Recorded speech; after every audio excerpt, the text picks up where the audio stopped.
Yes, Kenya. Tamu sana, tamu sana, tamu sana, yes.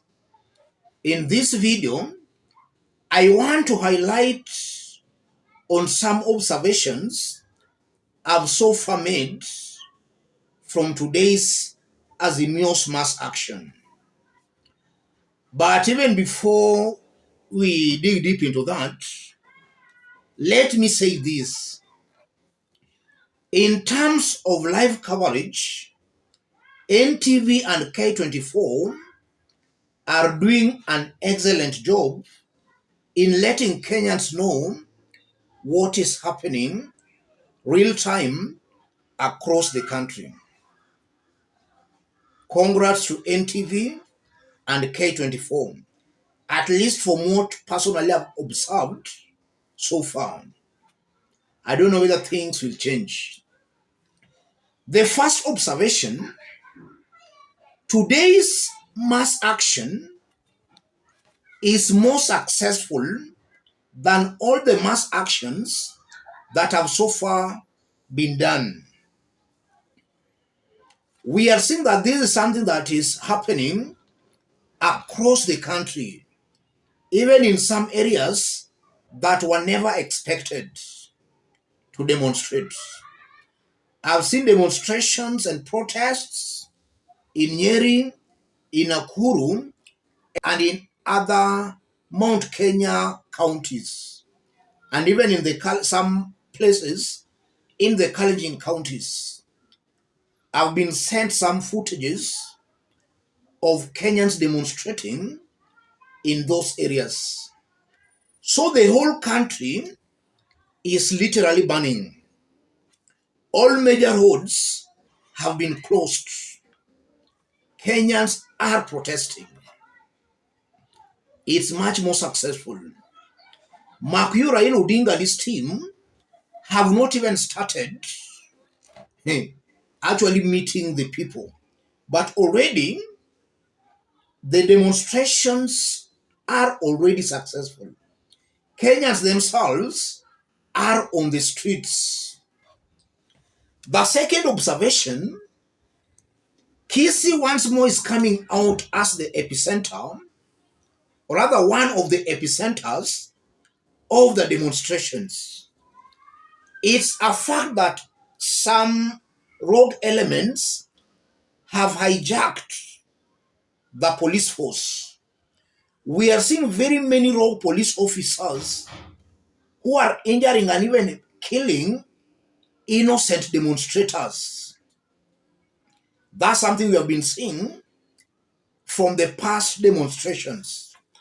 And last time in Kisii, about 3 people lost their lives as a result of rogue police officers. Kenyans are doing their peaceful demonstrations, but the police are the ones causing chaos. From what I've so far seen, in Kisii, they were very ready and prepared to deal with such rogue police officers. They were very much ready. And as I talk, Kisii is once again doing an excellent job. They are dealing sacamoniously with the rogue police officers. So once again, Kisii is coming out as another epicenter. And I've seen some interviews from some business individuals in Kisii, and they are saying very clearly that they have closed their shops. They are business owners in Kisii. They are saying they have closed their shops, but they are supporting the continuation of the protests.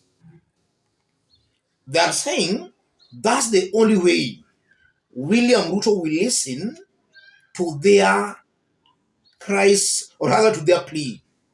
Ruto seems to be blind and deaf. So they have closed their businesses.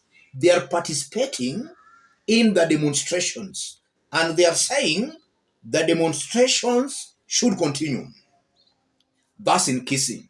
So I'm seeing a very high possibility where Kenyans are now coming to terms with the reality. But it's better for them to even close their businesses for maybe 1 day or 2 days, for them to have a better environment for them to do their businesses in future. Let them close their businesses for 1 day or 2 days. But that 1 day or 2 days will yield a better environment for their businesses in the coming days. That's also something I've so far observed. Kenyans are now becoming wiser. Yes, they're becoming wiser. Better you close your business for 1 day or 2, but you make, or rather, you push the government to listen to the problems Kenyans are going through. Another observation I've also made, this new strategy by Raila Odinga and his team, the strategy is very powerful. Online, Kenyans are appending their signatures to recall their MPs and also to kick William Ruto out of office. And if only Kenyans can manage about 15 million signatures, because if you look at the online forms, you put your name, your ID number, your telephone number, your ward, and everything. So nobody will come out to say those are fake signatures from what we saw years back with the Asan IBC. This time around, you are putting all your details so that these compromised institutions will not now start saying that the signatures are fake. This is a lethal strategy. Kenyans are appending their signatures online. On the ground, other Kenyans are also in action. A lethal strategy. And it's also wonderful because I've seen some Azimio leaders leading demonstrations in their respective areas. I've seen Westlands Member of Parliament, Tim Wanyonyi, leading demonstrations in Westlands, where he has so far been tear gassed, which is very unfortunate. Police tear gassing very peaceful demonstrators. I've seen Wajakoya and the rest leading demonstrations in Western. Kalonzo Musyoka is expected to be in Watertown today, Makueni County. And already Mlolongo is a no-go zone. I'm very sure that William Ruto will have no option but to listen to Kenyans. Things are just spiraling out of control. Ruto will have no option but to listen to Kenyans. Because Kenyans have really been crying out for help, nobody has been extending that helping hand to them. I'm very sure today's mass action, William Ruto will have no option but to listen to Kenyans. Another observation I've made, it appears Kenyans are now getting used to the police brutality. And that's a bad news to Ruto and his team. The moment Kenyans will actually now get used to that, the way they are now starting, or they have started getting used to that, that will be the end of William Ruto and his team. Their arrogance will have come to an end because now Kenyans will not fear anything. They'll be confronting the police officers without any fear. Kenyans are ready to die for a better cause, and honestly without taking sides. This is the worst government since independence. I won't be wrong to say that Kenya is the only country in the whole world where its citizens are paying more taxes than any other country in the world. And in yesterday's Business Daily, they were trying to say that Kenya is now ahead of South Africa and the United States of America on some petroleum taxes. I believe Kenya is number one in the whole world where citizens are being taxed more. Kenya is leading.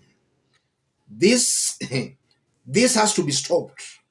And the only way it can be stopped is by Kenyans turning out in their millions to say no, enough is enough, tumechoka.